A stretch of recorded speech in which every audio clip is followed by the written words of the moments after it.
नमस्कार दोस्तों, स्वागत है आपका स्टडी विद एम में। तो देखिए, आज मैं आप सभी के लिए लेके आया हूँ काफ़ी इम्पोर्टेंट वीडियो। तो देखिए, आज की इस वीडियो पे हम बात करेंगे उत्तराखंड के टॉप एमसीक्यूज़ के बारे में। और मैं आप सभी लोगों को जितने भी उत्तराखंड के यहाँ पे हमारे द्वारा टीम के द्वारा एमसीक्यूज़ बनाए गए हैं उन सभी को समझाऊंगा।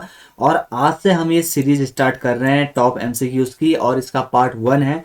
जैसे कि मैंने आप सभी लोगों को कल ही बता दिया था, कल ही मैंने अपनी एक छोटी सी वीडियो पे आप सभी लोगों को बताया था कि हम हर संडे को एक टेस्ट लेंगे। और ये जो टेस्ट है उसकी पीडीएफ हम सभी लोगों को फ्री ऑफ कॉस्ट प्रोवाइड करवा रहे हैं। जो आपके प्रैक्टिस सेट होते हैं एक हिसाब से, जो जहाँ से आप प्रैक्टिस सेट खरीदते हैं, तो हमारे यूट्यूब चैनल के द्वारा वो आप सभी को फ्री ऑफ कॉस्ट में दी जा रही है। हर संडे ही वो आपको टेस्ट मिल जाया करेगा, रोज सुबह के टाइम पे 8 बजे। आप उसकी पीडीएफ डाउनलोड कर सकते हैं और उसको सॉल्व कर सकते हैं। अगर आप चाहें तो उसका सॉल्यूशन वीडियो भी देख सकते हैं। उस रात को ही, यानी कि संडे की रात को ही 8 बजे उसका सॉल्यूशन वीडियो भी आ जाया करेगा। तो देखिए, सुबह के टाइम पे 10 बजे आप जीएस की क्लासेस देखना बिल्कुल भी मत भूलिएगा। उसमें हम टॉप जो भी जीएस के क्वेश्चन हैं वो करवा रहे हैं, जो कि आपके आगामी जो परीक्षाएं हैं, जैसे कि पटवारी है, उत्तराखंड पुलिस है, बंदी रक्षक है, और भी कई सारे एग्जाम्स हैं आप सभी लोगों के, तो उन सभी में काफ़ी महत्वपूर्ण होंगे। तो चलिए वीडियो को स्टार्ट कर लेते हैं। स्टार्ट करने से पहले जिन लोगों ने अभी भी हमारे YouTube channel study with M को सब्सक्राइब नहीं किया हुआ है, वे लोग उसको जरूर सब्सक्राइब कर लीजिए। साथ ही साथ देखिए, बगल में बेल आइकन को भी जरूर प्रेस कर लीजिएगा, ताकि हमारे द्वारा यहाँ पे कोई भी जॉब की रिगार्डिंग हो या फिर कोई भी इंपॉर्टेंट इन्फॉर्मेशन के रिगार्डिंग कोई भी न्यूज़ आती है, तो हम उसको वीडियो के माध्यम से आप सभी लोगों को तुरंत पहुंचा देते हैं। तो उस वीडियो का जो, अगर आप इस बेल आइकन को प्रेस करते हैं, तो उस वीडियो का नोटिफिकेशन जो है नोटिफिकेशन वो आपके मोबाइल पे तुरंत पहुंच जाए। आप सभी लोग चाहे तो हमारा टेलीग्राम ग्रुप ज्वाइन कर सकते हैं, अराउंड 5.8। ठीक है, तो देखिए ये पुराना डाटा है 5.8 के, यानी कि 5800 से ज़्यादा ग्रुप मेंबर हो चुके हैं। तो आप चाहें तो उसको भी ज्वाइन कर सकते हैं। लिंक नीचे आप सभी लोगों को डिस्क्रिप्शन बॉक्स में मिल जाएगा। तो चलिए स्टार्ट करते हैं आज की वीडियो को। और आज की इस वीडियो का पहला क्वेश्चन आप सभी लोगों के सामने आ चुका है। चंद्रेश्वर मंदिर कहाँ पे स्थित है, ये आपको बताना है। ठीक है, तो देखिए ये जो चंद्रेश्वर मंदिर है, ये वैसे तो बहुत मतलब 2-3 डिस्ट्रिक्टों में है। जैसे कि आपको टिहरी में भी ये मिल जाएगा, और चंद्रेश्वर मंदिर एक आपका ऋषिकेश में भी है। ठीक है, लेकिन इसको आपको ऑप्शन के हिसाब से देख के लगाना है चंद्रेश्वर मंदिर को। तो देखिए ये जो ऑप्शन है यहाँ पे, जो राइट आंसर हो जाएगा, ये हो जाएगा आपका द्वाराहाट। तो देखिए, आप सभी लोग भी नीचे कमेंट्स बॉक्स में कमेंट करते रहिए, और ये जो आंसर है उनको लगाते रहिए। देखिए, जो पहले का आंसर है वो है आपका द्वाराहाट। द्वाराहाट में यहाँ पे चंद्रेश्वर मंदिर है। ठीक है, इसी के साथ साथ एक एडिशनल जानकारी और दे देता हूँ मैं आपको। ये आप जो सन है वो आप इसको नोट डाउन कर लीजिएगा, 1877, 1877 को। इसमें देखिए, रिवेट जो कार्नर थे उनके द्वारा 200 जो कप मार्क्स हैं उसको यहाँ से प्राप्त किया गया, यानी इसकी खोज करेगी 200 कप मार्क्स की, कप मार्क की। तो देखिए, कप मार्क होता क्या है, आप सभी लोगों को पता हो, कोई ऐसी चट्टान जिसमें क्या होता है कि ऐसे गोले गोले होते हैं इसमें, जैसे कि ओखली की तरह होता है ना, ये नीचे तो कुछ गड्ढा टाइप का भी होता है, तो इसको कप मार्क कहा जाता है। तो इनके द्वारा, रिवेट कार्नर के द्वारा ही 1877 में 200 कप मार्क्स की यहाँ पे खोज करी गई थी। ठीक है, ये चंद्रेश्वर मंदिर के पास। ये छोटी सी चीज़ों को आप ध्यान में जरूर रखेंगे।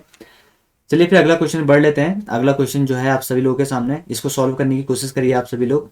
देखिए, अगला जो क्वेश्चन है, मानवदेह काव्य में लक्ष्मी चंद को किस नाम से संबोधित किया गया है। देखिए, काफी इजी क्वेश्चन है, तो आप सभी लोग इसका आंसर लगाइए। नीचे जो जितने भी लोग देख रहे हैं, तो नीचे कमेंट्स करते रहिए, ताकि इसका जो सही आंसर है वो हमें मिल सके। तो देखिए, जो मानवदेह काव्य है, इसमें जो लक्ष्मी चंद है उसको क्या कहा जाता था, उसको कहा जाता था आपका लक्ष्मण। ठीक है, इसको आप याद रखेंगे, लक्ष्मण कहा जाता था। सबसे पहले लक्ष्मी चंद की बात कर लेते हैं। देखिए, जो लक्ष्मी चंद है ना, इसको जानना बहुत जरूरी है। आपके जो देखिए रुद्र चंद थे, रुद्र चंद के आपके 2 पुत्र थे। ठीक है, इसको मैं आपको अच्छे तरीके से बता देता हूँ ताकि आप इसको जान लेंगे। देखिए, रुद्रचंद के 2 पुत्र थे यहाँ पे। एक का नाम था आपका शक्ति गोसाई। ठीक है, एक का नाम क्या था, शक्ति गोसाई था, और दूसरे का नाम था आपका लक्ष्मी चंद। तो देखिए, इनके जो बड़े भाई थे, लक्ष्मी चंद के बड़े भाई थे, पहला पुत्र था शक्ति गोसाई। ये क्या थे कि आपके जन्मांध अंधे थे, यानी कि ये जब ये पैदा हुए थे तब से ही अंधे थे। तो इसी के कारण शक्ति गोसाई को कुमाऊं का धृतराष्ट्र भी कहा जाता है। अब बात करते हैं लक्ष्मी चंद की। तो देखिए, रुद्रचंद के बाद गद्दी पे आपके लक्ष्मी चंद बैठते हैं। इनके द्वारा देखिए बहुत अच्छी एक जो इनके न्याय व्यवस्था है, या फिर कचहरी कह सकते हैं इनको, कचहरी चलाई गई थी। न्योवाली और विष्टावली नामक जो कचहरियां हैं वो किसके द्वारा चलाई गई थी। कई बार क्वेश्चंस बनता है, और यूके ट्रिपल एस कई बार अपने एग्जाम्स में ये क्वेश्चन दे देता है। तो आपको बता देता हूँ, देखिए इनके द्वारा न्योवावली और विष्टावली। ठीक है, एक ये कचहरी नाम से एक ही कचहरी चलाई थी, एक विष्टावली नाम की कचहरी चलाई थी। ठीक है, तो ये जो दो कचहरियां चलाई थी, देखिए जो न्यायावली थी ये तो सभी जो वहाँ की आम जनता थी उन सभी के लिए थी, लेकिन जो विष्टावली जो कचहरी थी ये थी आपकी यहाँ पे जो सैनिक मामलों को देखती थी। ठीक है, सैनिक मामलों से संबंधित विष्टावली यहाँ पे नाम की कचहरी थी। ठीक है, अब कई कई बार देखिए लक्ष्मी चंद का उपनाम भी पूछ लिया जाता है, या पूछ लिया जाता है कि बताइए कि लक्ष्मी चंद का उपनाम क्या था। देखिए जो इनका जो उपनाम है इनको भी देख लीजिए। जो आपका लक्ष्मी चंद है उनका उपनाम था आपका लखुली बिराली। इनका सेनापति का नाम भी आपको पता होना चाहिए। देखिए इनका जो सेनापति था, आयु देखिए जिस तरीके से आपका पैटर्न बदल रहा है, तो इस तरीके से इसमें आगे जो भी आपके एग्जाम्स होंगे उस पर आपका इसका सेनापति भी पूछा जा सकता है इसका। तो इसका जो सेनापति होगा वो होगा आपका गैड़ा सिंह।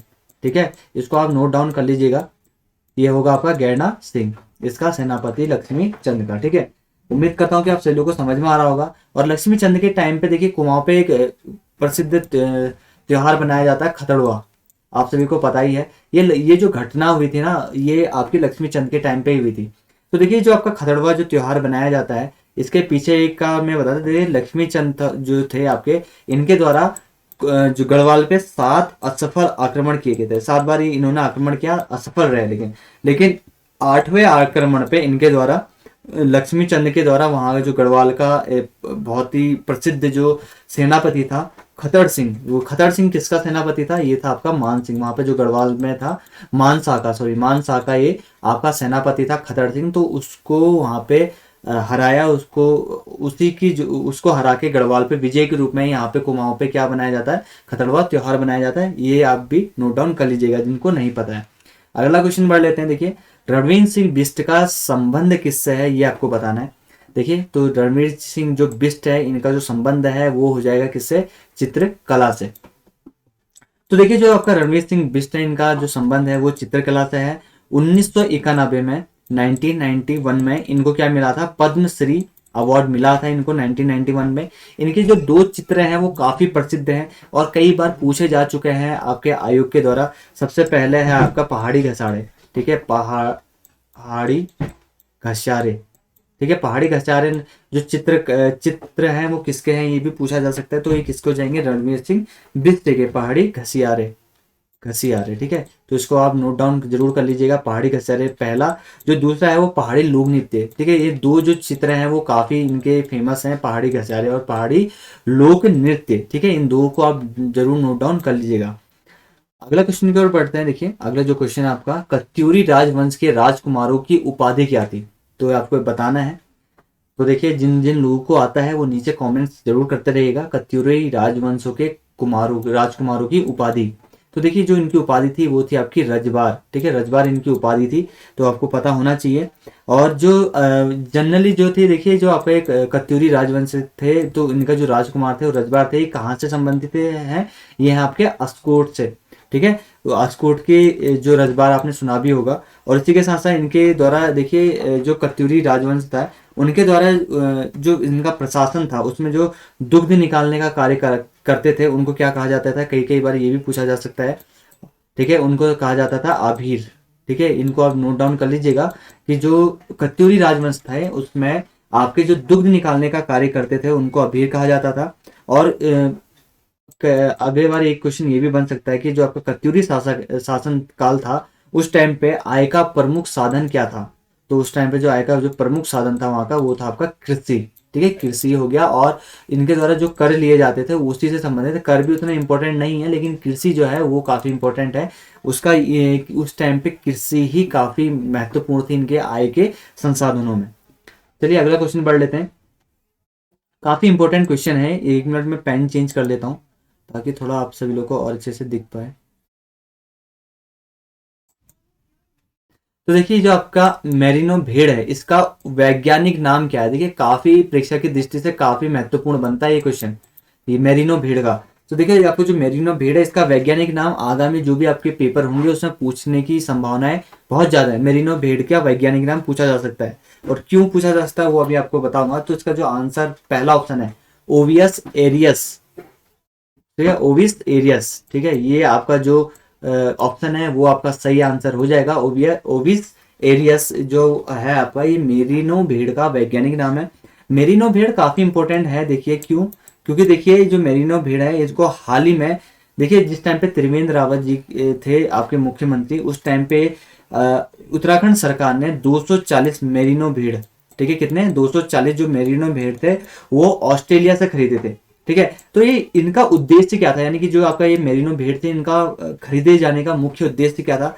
तो देखिए इसका जो मुख्य उद्देश्य था वो था आपका यहाँ पे जो भेड़ है उसकी नस्ल में सुधार के लिए और ऊन के उत्पादन को बढ़ाने के लिए। आपको एक जो जानकारी है उसको जान के काफी अचंभा होगा कि देखिए जो आपके मेरिनो भेड़ है उसमें देश का 95%, ठीक है, मैं देश की बात कर रहा हूँ, कुछ उत्तराखंड राज्य की बात नहीं कर रहा हूँ। देखिए जो देश का 95% है उसको जो ऊन का आयात करता है, कहाँ से, ऑस्ट्रेलिया से। और वो ऊन का आयात किस भेड़ का किया जाता है, मेरिनो भेड़ का। यानी कि जो मेरिनो भेड़ है उससे जो ऊन प्राप्त होता है उस ऊन को 95% आयात करता है कौन, भारत।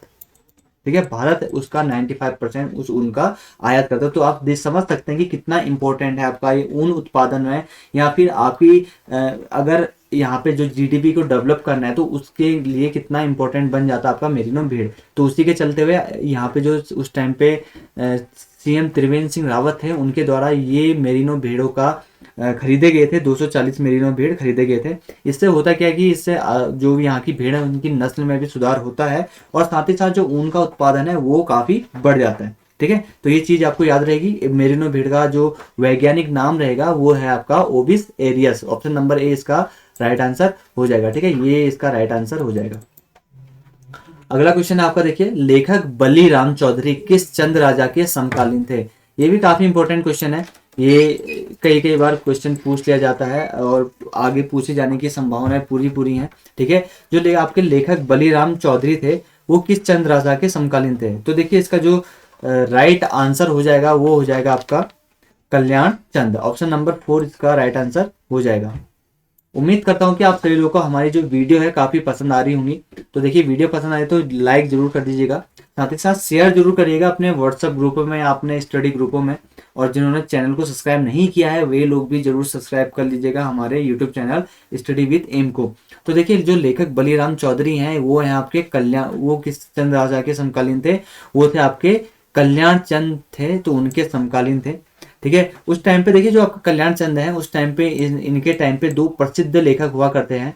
ठीक है, इनके देखिए सबसे पहला एक तो हो गया आपका बलीराम, दूसरा हो गया आपका विजय राम। ठीक है, इसको मैं आपको लिख के बता देता हूँ, विजय राम। ठीक है, विजय राम, ये जो 2 लेखक है ये पूछा जा सकता है यूके ट्रिपल के द्वारा, काफी इंपॉर्टेंट है। तो विजय राम और आपका जो बलीराम है ये 2 प्रसिद्ध जो लेखक थे वो थे आपके कल्याण चंद के समय में। अगला क्वेश्चन देख लेते हैं। तो देखिए जो आपका अगला क्वेश्चन है, बाज बहादुर चंद के शासनकाल में पानी भरने वाले को क्या कहा जाता था। काफी इंपॉर्टेंट क्वेश्चन है ये भी। और इस तरीके जिस तरीके से देखिए यूके ट्रिपल का ट्रेंड चेंज हो रहा है तो ऐसे क्वेश्चन पूछना लाजमी है। तो आप सभी लोग ऐसे क्वेश्चनों को नोट डाउन जरूर कर लीजिएगा। ठीक है, तो देखिए जो आपका जिन लोगों को आंसर आता है वो नीचे कमेंट्स बॉक्स में कमेंट करते रहिए। ठीक है, ताकि आपको पता चल सके कि आपका एक हिसाब से टेस्ट टाइप का चल रहा है। ठीक है, उत्तराखंड के इसमें जो टॉप क्वेश्चंस हैं वो जो आने की संभावनाएं हैं जिनके आगामी परीक्षा में, उन सभी क्वेश्चनों को मैं लेकर आया हूँ। ठीक है, तो देखिए इसमें जो बाज बहादुर चंद है उनके शासनकाल में जो पानी भरने वाले होते थे उनको पुनेरू कहा जाता था। ठीक है, काफी इंपॉर्टेंट है ये। देखिए आपको मैं कुछ चीजें बता देता हूँ आपका बाज बहादुर चंद के बारे में। ठीक है, यहाँ पे बाज बहादुर चंद का नाम आया है तो इनके बारे में कुछ चीजें बता देते हैं जो कि आपके एग्जाम के पॉइंट ऑफ व्यू से काफी इंपॉर्टेंट है। तो देखिए ये जो आपके बाज बहादुर चंद है ये चरवाहे से राजा बनने वाले एकमात्र चंद शासक हैं। ठीक है, पहले ये क्या थे, आपके चरवाहे थे, चरवाहे के बाद इनके ये क्या बने, आपके चंद शासक बने। इनके द्वारा देखिए तराई में क्या हुआ था कि बाजपुर जो नगर है इन्हीं के द्वारा बसाया गया है बाज बहादुर चंद के टाइम पे। कई बार पूछा जाता है, बताइए जो आपके बाज बहादुर चंद हैं वो किनके समकालीन थे। ऑप्शन आपको दे देगा तो हो सकता कुछ एक अगर ऑप्शन मिल जाए आपको, तेलू रोतेली, तेलू रोतेली। तो देखिए तीलू रोतेली के समकालीन थे आपके बाज बहादुर चंद। इनके द्वारा देखिए हाल ही में देखिए आपका अभी यूके पीएससी के द्वारा आपका लोअर पीसीएस का एग्जामिनेशन हुआ था, उसमें गूढ़ भूमि का संबंध है किससे था। तो देखिए गूढ़ भूमि होती क्या है, जो मंदिर को दान में दे दी जाती है, मंदिरों के तीर्थयात्रियों को दान में दी जाने वाली को गूढ़ भूमि कहा जाता था। वो आपको जिन लोगों ने पढ़ा होगा, हमने पिछली वीडियोस में भी काफी बताया था, मैम की जो वीडियो है उनके द्वारा भी बताया गया था गूढ़ भूमि की। तो जिन्होंने वो वीडियोस देखी होंगे उनका ये आंसर सही हुआ होगा। तो देखिए जो बांज बहादुर चंद है, इनके द्वारा मानसरोवर के जो तीर्थ यात्री थे उनके लिए 1673 में गूढ़ भूमि दान दी गई थी। देखिए ये जो सन है वो याद करना इसलिए जरूरी है क्योंकि इनके द्वारा मानसरोवर के यात्रियों के लिए, ठीक है, किसके लिए यात्रियों के लिए, मानसरोवर के यात्रियों के लिए 1673 में गूढ़ भूमि दान दी गई थी। और इनके इनके द्वारा बांज बहादुर चंद के द्वारा हूणियों पे क्या लगाया गया था, कर भी लगाया गया था। ठीक है, तो ये सारी चीजें आप नोट डाउन कर लीजिएगा। अगला जो क्वेश्चन है एक बार इसको भी देख लेते हैं। अगला जो क्वेश्चन है, ये नेपाल पर आक्रमण करने वाला पहला चंद शासक कौन था। ये भी इंपॉर्टेंट है कि आप बताइए कि जो नेपाल है, नेपाल पर आक्रमण करने वाला पहला चंद शासक का नाम बताइए। तो इसका जो सही आंसर हो जाएगा, ये हो जाएगा आपका भारती चंद। ठीक है, भारती चंद थे इनका। देखिए जो भारती चंद है वो 35वें चंद शासक थे। इनका अगर शासन काल की बात करें तो ये 1437 में 1437 के आसपास ये गद्दी पे बैठे हुए थे। इनके द्वारा देखिए जो कुमाऊं में पवाड़े हैं, कुमाऊं के इतिहास के जो पवाड़े हैं ये इनके प्रसिद्ध है, काफी प्रसिद्ध है पवाड़े। ठीक है, पवाड़े होता क्या है इसको भी आप देख लीजिए। पवाड़े होते हैं वीर गाथाएं। पवाड़े का क्या होता है, वीर गाथा। पवाड़े का संबंध होता है वीर गाथाओं से। तो जो कुमाऊं में कुमाऊं पवाड़े कुमाऊं पवाड़े हैं वो आपके प्रसिद्ध है किसके, भारती चंद के। इनके द्वारा ही देखिए जो भारती चंद है, नायक जाति की उत्पत्ति हुई थी डोटी अभियान के तहत। जब इनका डोटी का अभियान चल रहा था तो उस टाइम पे वहीं पे नायक जाति थी उसकी उत्पत्ति हुई थी। चंदों की अवैध संतान कहलाई जाती थी ये जो नायक जाति थी। ठीक है, उसी के द्वारा अभी देखिए आपसे एक क्वेश्चन पुटअप कर रहा हूँ। जिन लोगों को आता है वो नीचे कमेंट्स बॉक्स में कमेंट जरूर करिएगा। नायक सुधार समिति का गठन किस वर्ष से किया गया। ठीक है, ये आपका क्वेश्चन ऑफ द डे है आज आपका, कि नायक सुधार समिति। ठीक है, इसको आप नोट डाउन कर लीजिएगा। नायक सुधार समिति, नायक सुधार समिति का गठन किस वर्ष से किया गया, इसको आप नोट डाउन कर लीजिए। ये आज का आपका क्वेश्चन ऑफ द डे है। डे तो क्या, क्वेश्चन अभी नाइट में बन रही है ये वीडियो। तो देखिए आज का ये जो आपका क्वेश्चन है, नायक सुधार समिति का गठन किस वर्ष किया गया। तो जिन लोगों को आता है नीचे कमेंट्स बॉक्स में कमेंट जरूर करिएगा और बताइएगा कि आपका जो नायक सुधार समिति है उसका गठन किस वर्ष से किया गया। अगला क्वेश्चन पढ़ लेते हैं। रणजोर सिंह थापा किसके पुत्र थे। आपके सामने 4 ऑप्शंस हैं, आप बताइए जो आपका रणजोर सिंह थापा थे वो किसके पुत्र थे। जिनको आता है वो नीचे कमेंट बॉक्स में कमेंट करते रहिएगा। तो देखिए जो आपके रणजोर सिंह थापा थे वो है आपके अमर सिंह थापा के पुत्र। ठीक है, इसको आप नोट डाउन कर लीजिएगा, काफी इंपॉर्टेंट है। आगामी जो भी क्वेश्चन पेपर बनेंगे या कोई भी एग्जाम्स होंगे उसमें पूछे जाने की संभावना इसकी भी पूरी है। अगला क्वेश्चन पढ़ लेते हैं। रुद्रचंद के भूमि संबंधी दस्तावेज किस स्थान से प्राप्त हुए हैं। आपके 4 ऑप्शन है, ये भी काफी इंपॉर्टेंट क्वेश्चन लगा तो इसको भी दिया गया था मेरे द्वारा टीम को। तो देखिए जो रुद्रचंद के भूमि संबंधी दस्तावेज हैं वो मिले थे आपके सीरा से। ठीक है, इसका जो राइट आंसर हो जाएगा सीरा हो जाएगा।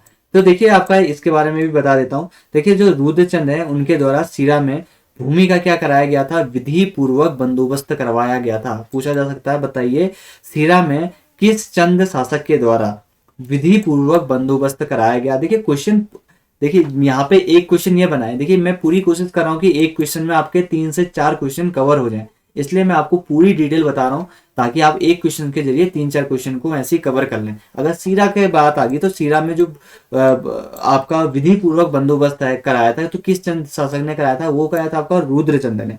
ठीक है, इसी के साथ साथ आपका देखिए रुद्रचंद के टाइम पे, जिस टाइम पे रुद्रचंद का टाइम था उसी टाइम पीरियड पे सीरा का जो शासक था वो कौन था, वो था आपका हरिमल्ल।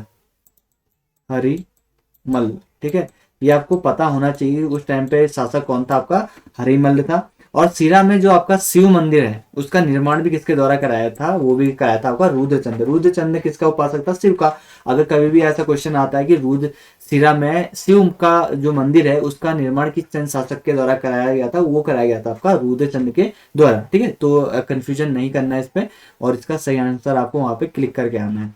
अगला क्वेश्चन बढ़ लेते हैं। देखिए अगला क्वेश्चन आपका, टिहरी में वन विभाग की स्थापना किस वर्ष की गई? ये आपके पास चार ऑप्शन है, जल्दी से नीचे आप कमेंट करके बताइए कि जो टिहरी है, टिहरी में वन विभाग की स्थापना किस वर्ष करी गई थी?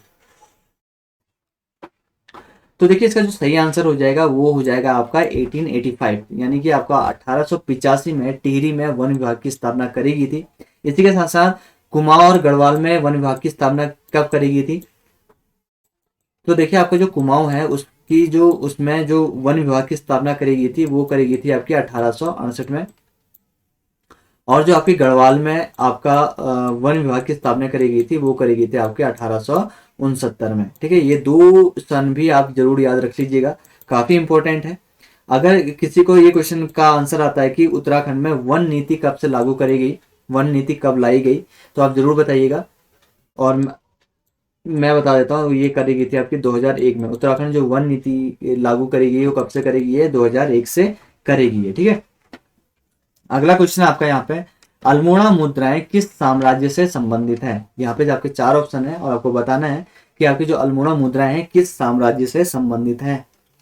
तो इसका जो सही आंसर हो जाएगा वो हो जाएगा आपका कुनिंद। ठीक है, कुनिंदों की यहाँ से देखिए मुद्राएं मिली हुई हैं।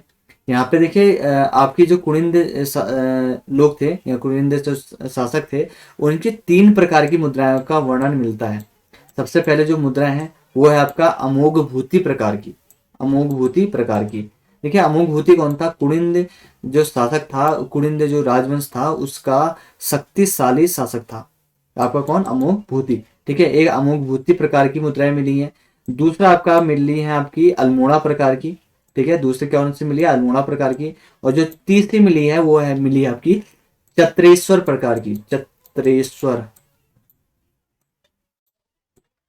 ठीक है, चत्रेश्वर प्रकार की मुद्राएं मिली है, इन तीन प्रकार की मुद्राएं मिली है आपकी। ठीक है, उसके बाद देखिए जो कुनिंद हैं वो आपके प्रथम राजनीतिक शक्ति, कुमाऊं पर प्रथम राजनीतिक शक्ति के रूप में जाने जाते हैं कुनिंद राजवंश। ठीक है, तो इसको भी आपको याद रखना है, कई कई बार पूछा जा सकता है।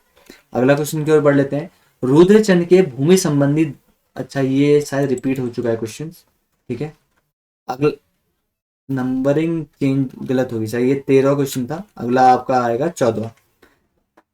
देखिए अगला जो क्वेश्चन है आपका, भारत की पहली रामायण वाटिका किस जनपद में निर्मित की गई है? देखिए करंट का क्वेश्चन है। ठीक है, करंट का क्वेश्चन से उठाया गया है कि आपकी जो भारत की पहली रामायण वाटिका है किस जनपद में निर्मित की जा रही है या की गई है। ठीक है, तो देखिए इसका जो राइट आंसर होगा वो हो जाएगा आपका नैनीताल। तो देखिए आपकी जो नैनीताल में हल्द्वानी है, हल्द्वानी में ये रामायण वाटिका बनाई जा रही है, निर्मित की गई है वहां पे। और यहाँ पे देखिए जो आपका श्रीलंका में पाए जाने वाली जो आपके नागकेश्वर, श्रीलंका में क्या वनस्पति पाई जाती है? नागकेश्वर, नागकेश्वर। ठीक है, नागकेश्वर केश्वर नाम की एक वनस्पति पाई जाती है, इसको संरक्षित किया जा रहा है यहाँ पे हल्द्वानी में, जहाँ पे आपकी रामायण वाटिका बनी हुई है। ठीक है, और कभी अगर टाइम मिलेगा तो इस पे भी मैं आपको वीडियो बना के पूरी दूंगा जहाँ पे आपका रामायण वाटिका बनी हुई है। ठीक है, अगला क्वेश्चन आपका देखिए, हाल ही में वीणा पाणी जोशी का निधन हो गया है, वो किस क्षेत्र से संबंधित है? अब बताइए, यहाँ पे आपके सामने चार ऑप्शंस हैं, जिनको आता है नीचे कमेंट जरूर करते रहिए आप। बताइए कि हाल ही में जो आपके वीणा पाणी है जोशी, उनका निधन हो गया है, वो किस क्षेत्र से संबंधित है? तो देखिए इनका जो संबंध होगा वो हो जाएगा आपका साहित्यकार से। ठीक है, इनका जो संबंध है वो है संबंध है साहित्यकार से। देखिए जो आपका वीणा पाणी जोशी है, ये इनका के जन्म की बात करें तो इनका जो जन्म हुआ था वो हुआ था आपका 10 फरवरी 1937 को। ठीक है, जन्म तो पूछना बहुत मुश्किल है, लेकिन बता रहा हूँ कि इनका जो जन्म हुआ था वो 10 फरवरी 1937 को इनका जन्म हुआ था। कहाँ पे हुआ था? वो हुआ था आपका देहरादून में, देहरादून में इनका जन्म हुआ था। और ये जो आपकी वीणा पाणी जोशी हैं, ये आपका हिंदी हो गया, कुमाऊनी है आपका, ब्रिज भाषा होगी, अवधी भाषा होगी, अंग्रेजी होगी या फिर इंग्लिश इंग्लिश होगी या फिर पंजाबी, तो इन सभी जो भाषाएं हैं उनका ज्ञान इनको भली भांति था। ठीक है, वीणा पाणी जोशी। अगला क्वेश्चन है आपका देखिए, उत्तराखंड के किस जनपद ने निर्भया फंड के उपयोग में पहला स्थान हासिल किया है? ये भी काफी इंपॉर्टेंट क्वेश्चन है। बताइए कि उत्तराखंड के किस जनपद में निर्भया फंड के उपयोग में पहला स्थान किस जनपद के द्वारा हासिल किया गया है? जिनको आता है फटाफट नीचे कमेंट जरूर करिएगा। तो देखिए इसका जो सही आंसर रहेगा वो रहेगा आपका बागेश्वर। ठीक है, बागेश्वर जनपद के द्वारा आपका जो निर्भया फंड है उसका उपयोग करने में पहला स्थान प्राप्त किया है आपका बागेश्वर जनपद के द्वारा। देखिए निर्भया फंड है क्या चीज़, ये आपको मैं बता देता हूँ। तो देखिए आपका जो निर्भया फंड है ये स्पेशली महिलाओं के से संबंधित है। महिलाओं की जो आत्मरक्षा के लिए उनको प्रशिक्षण दिया जाता है उस पर ये फंड खर्च होता है। तो उसमें इसका उपयोग करने में जो पहला स्थान प्राप्त किया है वो क्या आपका बागेश्वर जनपद के द्वारा। उम्मीद करता हूं कि आप सभी लोगों को अभी तक जितने भी क्वेश्चन मैंने बताए हैं उन वो सभी क्वेश्चन आपको समझ में आ रहे होंगे। समझ में आ रहे हैं तो लाइक का बटन जरूर प्रेस करिएगा और नीचे कमेंट्स करके जरूर बताइएगा कि आपको वीडियो कैसे लग रही है। अब देखिए अगला जो क्वेश्चन है, हाल ही में उत्तराखंड के पहले दून हाट, ठीक है, पहले जो दून हाट का उद्घाटन किया गया है, ये किस जनपद में क्या किया है आपका पहले दून हाट का उद्घाटन? तो देखिए इसका जो सही आंसर होगा वो हो जाएगा देहरादून। देहरादून में देखिए पहले दून हाट का उद्घाटन किया गया है और इसको दिल्ली के जो हाट है उसके तर्ज पे बनाया गया है। दिल्ली हाट के तर्ज पे इसका निर्माण किया गया है देहरादून हाट का। ठीक है, इसका जो उद्देश्य है आपका जो दून हाट का उद्देश्य है वो उद्देश्य आगे है आपका, देखिए जो वहाँ के स्थानीय उत्पाद हैं यानी कि उत्तराखंड के स्थानीय उत्पाद हैं उनमें जैसे कि आपका हथकरघा हो गया या फिर हस्तशिल्प के जो भी आपके आइटम्स हैं उनका आपका विपणन करना यानी कि उनको बेचना, इसका मुख्य उद्देश्य रहेगा। और इस हाट को किसके द्वारा किस योजना के तहत बनाया गया है? यह है आपका नाबार्ड योजना के तहत इस जो दून हाट है इसको विकसित किया गया है। ठीक है, तो ये चीजें आप ध्यान में रखिएगा। अगला क्वेश्चन है आपका यहाँ पे देखिए, नागदेव ताल किस जनपद में स्थित है? ये जो क्वेश्चन है इसको आप नोट डाउन कर लीजिएगा। नागदेव ताल भी कई बार पूछा जाता है। तो देखिए इसका जो राइट आंसर रहेगा वो रहेगा आपका रानीखेत। रानीखेत में आपका नागदेव ताल जनपद स्थित है। तो इसका राइट आंसर क्या हो जाएगा आपका रानीखेत। रानीखेत है और उसी का देखिए यहाँ पे जो रानीखेत है वो किस जनपद के अंतर्गत आता है? ये आता है आपका अल्मोड़ा जनपद के अंतर्गत आता है आपका रानीखेत।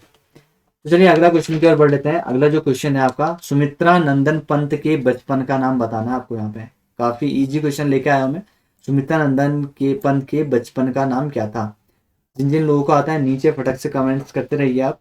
जो सुमित्रा नंदन पंत है उनके जो बचपन का नाम था वो था आपका गोसाई। ठीक है, गोसाई था या फिर गोसाई पंत भी कह सकते हैं आप, यहाँ पे कभी पंत आ सकता है लिखा हुआ। तो गोसाई थे इनके बचपन का नाम। सबसे पहले इनके जन्म की बात कर लेते हैं। देखिए इनका जो जन्म हुआ था वो हुआ था आपका 20 मई 1900 को। 20 मई 1900 को इनका जन्म हुआ था। ये देखिए छाया युग के कवि हैं और इन पे 2015 पे, याद रखिएगा वर्ष 2015 पे इन पे क्या जारी किया गया था? डाक टिकट जारी किया गया था। वर्ष 1968 पे इनको क्या मिला गया है? ज्ञानपीठ पुरस्कार मिला हुआ है इनको सुमित्रा नंदन पंत जी को। किसके लिए? चिदम्बरा के लिए। चिदम्बरा के लिए इनको ज्ञानपीठ पुरस्कार दिया गया था 1968 में। 1968 में इनको आपका ज्ञानपीठ पुरस्कार दिया गया। इन्हीं के साथ साथ देखिए इनका पहले देखिए जो ऑल इंडिया रेडियो है इन्हीं के कहने पे आपका यानी कि सुमित्रा नंद जी की पंत जी के आपका परामर्श के द्वारा ही ऑल इंडिया रेडियो का नाम बदल के आकाशवाणी रखा गया। पूछा जा सकता है कि किस वर्ष रखा गया, तो आप लोग याद रखिएगा 1936 में ऑल इंडिया रेडियो का नाम चेंज करके आपका आकाशवाणी रखा गया। और किसकी आपका परामर्श पे रखा गया? ये रखा गया आपका सुमित्रा नंदन पंत जी के परामर्श पे रखा गया। ये सारी चीजें आप नोट डाउन कर लीजिएगा। अगला क्वेश्चन देख लेते हैं। वृत्त कौमुदी ग्रंथ के लेखक का नाम बताना है आपने कि वृत्त कौमुदी जो ग्रंथ है उनके लेखक का नाम क्या है। तो देखिए इसका जो राइट आंसर है वो हो जाएगा आपका मतीराम। ऑप्शन नंबर सी आपका इसका यहाँ पे सही आंसर रहेगा। वृत्त कौमुदी आपकी मतीराम के टाइम पे लिखी गई है। तो देखिए आपकी पूछा अगला क्वेश्चन ये भी पूछा जा सकता है, ये पुटअप हो सकता है कि जो आपका मतीराम है वो किस पवार शासक के दरबार में कवि थे? तो ये हो जाएगा आपका फतेह शाह। फतेह शाह के टाइम पे ये यहाँ पे फतेह शाह की राज दरबार पे ये राज दरबारी कवि थे। ठीक है, इन्हें देखिए जो आपका फतेह शाह है इनको क्या कहा जाता है? गढ़वाल का शिवाजी भी कहा जाता है। क्यों कहा जाता है? जैसे शिवाजी के जो आपका राज्य था या साम्राज्य था उसमें उनके 9 रत्न थे, इन्हीं के ऐसे ही यहाँ पे जो आपका फतेह शाह है वहाँ उनके जो राज दरबार था उन वहाँ पे भी 9 रत्न की व्यवस्था थी वहाँ पे भी। ठीक है, तो इनको वहाँ पे गढ़वाल का शिवाजी भी कहा जाता है फतेह शाह को। ठीक है, तो ठीक है दोस्तों, आज की इस वीडियो को मैं यहीं पर समाप्त करता हूँ। 20 क्वेश्चन आप सभी लोगों के लिए मैं लेकर आया था। उम्मीद करता हूँ कि आप सभी लोगों को हमारी आज की वीडियो काफी पसंद आई होगी, आप बहुत कुछ सीखा होगा। आज इसका पार्ट 1 है और आज से ये रेगुलर आपको रात को 8 बजे देखने को मिल जाएगी। संडे के दिन मैंने टेस्ट बोला है, संडे के दिन आप सभी लोगों के लिए मैं टेस्ट लेके आऊंगा, विथ सॉल्यूशन भी लेके आऊंगा उसका। ठीक है, तो आप लोग चिंता मत करिए, फ्री ऑफ कॉस्ट में हम सभी लोग आपको प्रोवाइड कर रहे हैं। तो आप सभी लोगों को करना कुछ नहीं है, ज़्यादा से ज़्यादा आप सभी लोगों को हमारी वीडियो को लाइक करना है, शेयर करना है। और जिन लोगों ने अभी भी हमारे YouTube channel study with M को सब्सक्राइब नहीं किया हुआ है, तो उन लोगों से मेरा हार्डली रिक्वेस्ट रहेगा कि आप सभी लोग हमारे YouTube channel study with M को जरूर सब्सक्राइब कर लीजिए। तो ठीक है दोस्तों, आज की इस वीडियो को हम यहीं पर समाप्त करते हैं और कल फिर से मिलते हैं आपसे लोग को सभी लोगों से रात को 8 बजे। तब तक के लिए धन्यवाद।